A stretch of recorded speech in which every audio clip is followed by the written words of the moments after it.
Prezident 10 dan oshiq amaldorlarni ishdan oldi. Kimlar ketib, kimlar qoldi? Bugun 27-yanvar kuni Prezident Shavkat Mirziyoyev raisligida davlat va jamiyat xavfsizligiga to'g'ridan-to'g'ri tahdid qilayotgan uyushgan jinoyatchilik, narko jinoyatlar, kiber jinoyatlar va yashirin iqtisodiyot bo'yicha videoselektor yig'ilishi bo'lib o'tdi. Bugun mas'ullar umumiy axborot bilan qutulmaydi, balki aniq mas'uliyat natija haqida hisobot beradi. Tanqidiy ruhda o'tkazilgan majlisda esa Prezident ko'plab mansabdorlarni ishdan bo'shatdi. Boshqalarga dakki, hayfsan berdi. Ular kimlar? Hozir bilib olasiz. Shahar prokurori O'rmonov, Ichki ishlar Sultonxo'jayev, Departament Kenjayev, Xavfsizlik Berlibayev, Gvardiya Ortiqov, Sud Ismoilov, Adliya Nazarov, Boshqona Saidov, soliq rahbari Nasimjonov haligacha eski qolipdan chiqib keta olmayapti. Aslida esa poytaxt huquq-targ'ibot idoralari respublikaga namuna bo'lishlari kerak emasmi? Albatta kerak. Buning uchun poytaxtda resurs ham bor, kuch vosita ham, ilmiy salohiyat ham yetarli. Ko'pchilikka general unvoni beryapmiz, davlat mukofotlari bilan taqdirlayapmiz. Lekin poytaxtda yangi tahdid va xavf-xatarlar ko'payib boryapti. Bu yil mahallani rivojlantirish va jamiyatni yuksaltirish yili deb nomlandi. Har qanday huquqbuzarlikning oldini olishda asosiy bo'g'in mahalla profilaktikasi. Lekin Toshkent shahridagi profilaktika xizmatlarining ishi to'g'ri tashkil etilmagani uchun muammolar to'planib qolgani qayd etildi. Ichki ishlar boshliqlari profilaktika inspektorlarini ertalab 7 da va kechqurun 10 da yig'ib soatlab eskicha razvod o'tkazadi. Poytaxtdagi 585 ta mahallada 1282 ta profilaktika inspektori bor. Ular huquqbuzarlik bilan ishlash o'rniga aliment undirish, armiyaga yuborish va boshqa jamoat ishlariga ham jalb qilinadi. Oqibatda ularni mahalladan topib bo'lmaydi. Bir necha mahallaga o'zim odam yubordim. Ko'pi ish joyida yo'q yoki boshqa ish bilan shug'ullanyapti. Profilaktika inspektorlarini tergovchi yoki sudning topshirig'ini bajarib yurgan poytaxt ichki ishlar boshlig'ining profilaktikaga mas'ul o'rinbosari Ikrom Tillayevni qiynamaydimi? Shunga ko'ra Mirziyoyev Toshkent shahar prokurori va Ichki ishlar bosh boshqarmasi rahbarini ishdan ketkazish bilan ogohlantirdi. Ularga 6 oylik sinov muddati berib, Toshkent shahar ichki ishlar tizimidagi tergovchi va surishtiruvchilar faoliyatida sifat yo'qligini ko'rsatib o'tdi. Masalan, xodimlarda malaka yetishmagani uchun o'tgan yili 833 ta holat bo'yicha jinoyat ishi qo'zg'atilmay hisobdan yashirilgan. Tergov bo'yicha vazir o'rinbosari Ashrapov Ramazon tayinlanganiga 2 yil bo'ldi. Nega janob Ashrapov xonasidan chiqib xodimlarni jinoyatni fosh qilishga o'qitmaydi? Toshkent shahar ichki ishlar boshlig'ining tergov qidiruvga mas'ul birinchi o'rinbosari Farhod Hasanov shaharda jinoyatchilikni 2000 taga kamaytirdik deb chiroyli hisobotdan boshqa baloni ham bilmaydi. Agar shu aytgan odamlar ongi o'zgarib, ichiga kirib, jinoyatchilikni qisqartirmasa, xavfsiz bo'lmasa, odamlar bizga ishonmaydi, ergashmaydi yangi O'zbekistonga. Shaharda jinoyatchilik 2000 taga sun'iy kamaytirildi deb hisobot berilgani bilan poytaxtdagi 26 ta mahalla qizil, 465 tasi sariq toifada turibdi. Respublikadagi 208 ta tuman ichida Chilonzor oilaviy zo'ravonlik, talonchilik, bezorlik bo'yicha, Yunusobod bosqinchilik bo'yicha birinchi o'rinda emish. Yoki o'tgan yili Yashnobod va Mirobodda qotillik, Olmazorda tan jarohati, Shayxontohurda esa talonchilik holatlari eng ko'p bo'lgan. Shu bois yaqinda ushbu tumanlar ichki ishlar boshliqlarining barchasi ishdan bo'shatilib, o'rinlariga yangilari qo'yilgan. Ular tashabbus qilib, hududda jinoyatchilikni jilovlash bo'yicha keskin o'zgarish qilishlari kerak. Chilonzor Giyasov, Yunusobod Vafoyev, Mirobod Nasriddinov, Yashnobod Miliyev, Olmazor Hasanov, Shayxontohur Jamolov tumanlarining yangi ichki ishlar boshliqlari tashabbus qilib, hududida jinoyatchilikni jilovlash bo'yicha keskin o'zgarish qilishi zarur. Jinoyatlarni fosh qilish va oldini olish o'rniga Sultonxo'jayev bilan O'rmonov faqat mikroavtobuslarda shahar aylanishni juda o'rganib oldi. Sultonxo'jayev va O'rmonovga hayfsan berilib, 6 oylik sinov muddati tayinlanishi belgilandi. Umuman Sultonxo'jayev, O'rmonov 12 ta tuman hokimi, ichki ishlar boshlig'i, prokurorlari mahalla yettiligi va jamoatchilik bilan hamjihat ishlaganda edi, 7,5 mingta jinoyatni oldini olsa bemalol bo'lardi. Ming afsus bu narsalar yo'q. Endi sizlarni nazorat qilayotgan tizim qilaman. Nechta ishga kelasan va nima ish qilyapsan? Nima uchun oylik olyapsan? O'zbekiston poytaxtini kimga ishonib qo'yganman prezident bo'lib? Toshpo'latov, Valiyev, ikkoving Sulton Xo'jayev bilan O'rmonovga bugun qaror bilan hayfsan berasan 6 oy srok. Har oyda menga tizim bilan chora ko'rmasan, sinov yakuni bilan xulosani o'zim qilaman. Toshkentda bunday sharoitga qo'yishga hech kimning haqqi yo'q. Shuningdek, prezident poytaxtda kiberjinoyatlar avj olayotganini ochiqladi. Ichki ishlar va prokuraturaga bu yo'nalishda barcha masalani hal qilib berganman. Qani natija?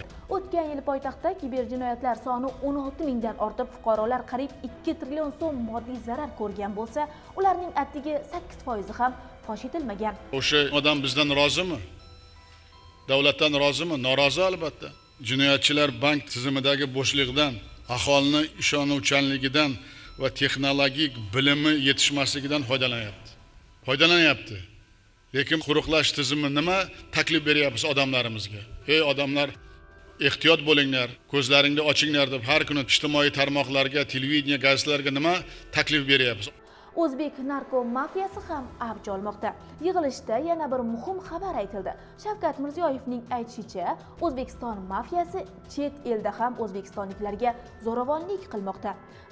Narko jinoyatchilik va uyushgan guruhlarga qarshi kurashish bo'yicha narko kanallarning oxirgi manbasi va homiylarigacha yetib borish uchun mas'ullarda qat'iyat yo'q. Qat'iyat yo'q deganim qo'rqatsizlar, ichiga kira olmayapsizlar, yengil qarayapsizlar bu ishlarga. Birgina poytaxtda narko jinoyatlarning soni 4 mingdan oshgan. Qo'lga olingan 112 ta uyushgan jinoiy guruh 1300 dan ortiq jinoyat sodir etgan. Mazkur jinoyatlar uchun aybli deb topilganlar jazoni yarmini ham o'tamasdan ozodlikka chiqmoqda. Oqibatda bu jinoyatni takroran qilganlar 3 yilda 125% ga ko'paygan. So'nggi 3 oyda respublika bo'yicha 50 ga yaqin yirik narko guruhlar qo'lga olinib, yarim tonna narkotiklar muomalasiga chek qo'yilgan. Yarim tonna. Tasavvur qilinglar, bu qancha oilalarda buzadi bu. Kim kuyinish kerak? Qanday qilib biz yuribmiz, boshimizni ko'tarib rahbar bo'lib hammamiz?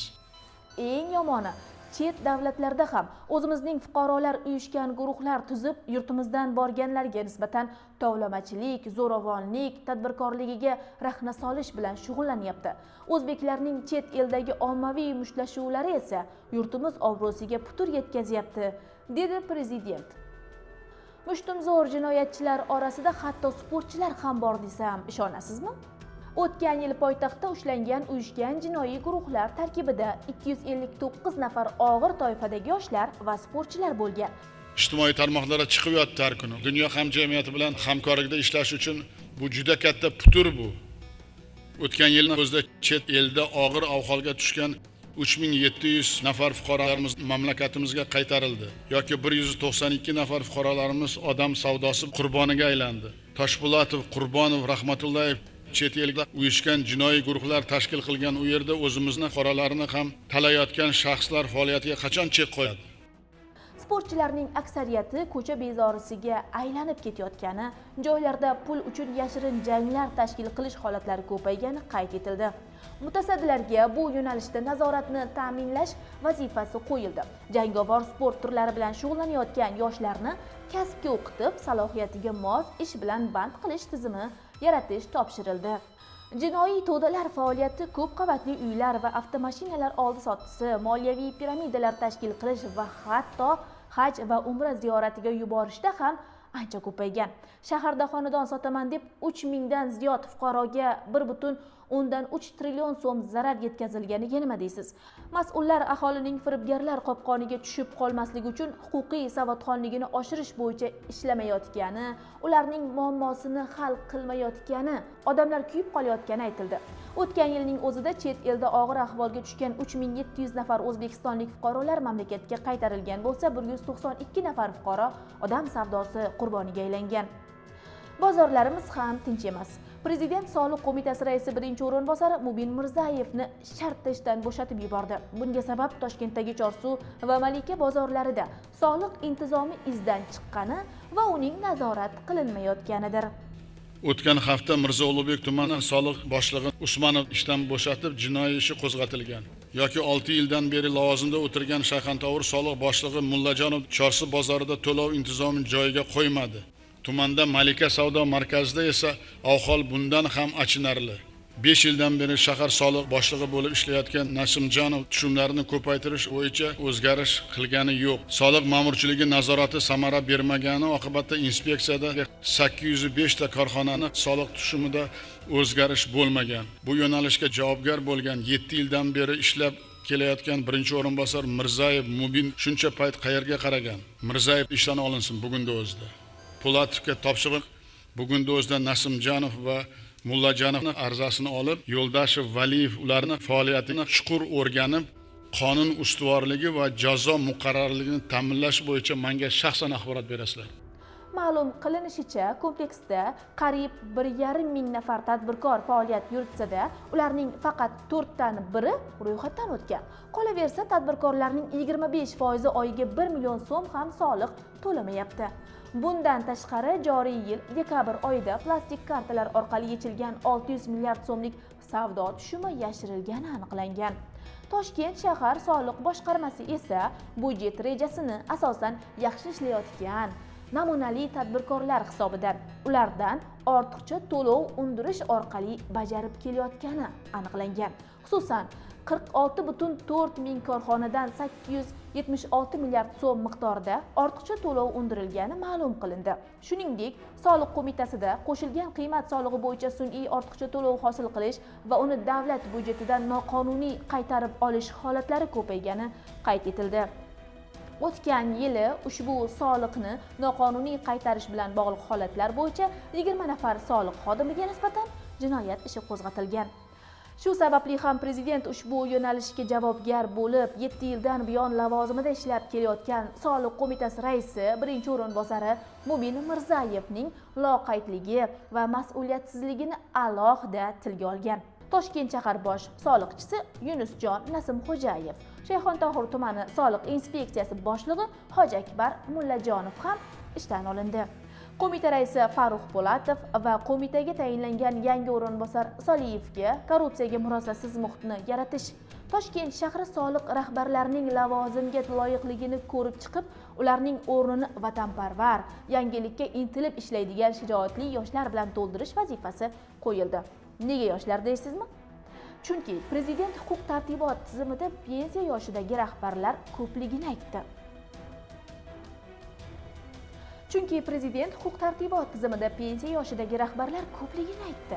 Qayd etilishicha, huquq-tartibot tizimida xizmat o'tash chegarasi polkovniklar uchun 55 yosh, generallar uchun 60 yosh bo'lsa-da, hozirda bu yoshdan oshgan 300 nafardan ortiq xodim rahbarlik lavozimlarida faoliyat yuritmoqda. Shu bilan birga, Favqulodda vaziyatlar vazirligi tizimida rahbar kadrlarning barchasi 50 yoshdan kichik ekani alohida maqtaldi. Bizga yuqori kasbiy kompensatsiyaga ega talabchan yosh rahbarlar korpusi kerak, dedi prezident va yana qo'shtirnoq ichidagi tadbirkorlarga soliqdan qochishda yo'l ko'rsatib kelgani uchun Bosh prokuratura huzuridagi departamentning shahar boshqarmasi boshlig'i o'rinbosari G'aniyev bugunning o'zida ishdan olindi. Xatamov Jahongir uni bugunda o'zida ishdan olsin. 250 milliard so'mlik yer uchastkasini yopiq auksionga chiqarib, 120 milliard so'mga sotib yuborgan Davlat aktivlarini boshqarish agentligi rahbari Akmalxon Ortiqov ham ketdi. Misol uchun, Davlat aktivlarini boshqarish agentligi mansabdor shaxslar bozor qiymati kamida 250 milliard so'mlik yer uchastkalarini yopiq auksionga chiqarib, 120 milliard so'mga sotib yuborgan. Shu bois kecha Ortiqov ishdan olindi. Haqli savol tug'iladi. Ushbu idoralarda yillar davomida korrupsiya avji olgan bo'lsa, ularga xavfsizlikdan qo'yilgan vakillar qayerga qaragan? Qurbonovga bir hafta muddat Neftigaz va davlat aktivlarini boshqarish agentligidagi xodimlarning mas'uliyatini ko'rib chiqsin. Eng dahshatlisi hali oldinda. Ichki ishlar vazirligi tizimida davlat xaridlarida 186 milliard so'm budjet mablag'i o'zlashtirilgani aniqlanib, vazir o'rinbosari Bekmurod Abdullayev va departament boshlig'i Rustam Tursunovga nisbatan jinoyat ishi qo'zg'atilibdi. Mana bitta misol. Ichki ishlar vazirligi tizimida davlat xaridlarida 186 milliard so'm budjet mablag'lari o'zlashtirilgani aniqlanib, vazir o'rinbosari Abdullayev va departament boshlig'i Tursunovga nisbatan jinoiy ish qo'zg'atildi. Umuman davlat idoralari va korxonalarida xavfsizlikdan qo'yilgan vakillar faoliyatini ham tanqidiy qayta ko'rib chiqish vaqti keldi. Tez kunlarda bu borada qaror qabul qilamiz. Ichki ishlar vaziri o'rinbosari Abdullayev ishdan bo'shatilgani haqida bir necha kunlardan beri xabarlar yurgandi, lekin hali rasmiy doira buni tasdiqlamagandi. Mana bugun hammasi aniq bo'ldi. Bugungi yig'ilishning asosiy nuqtalari mana shular edi. Nigohingizni kuzatishda davom eting.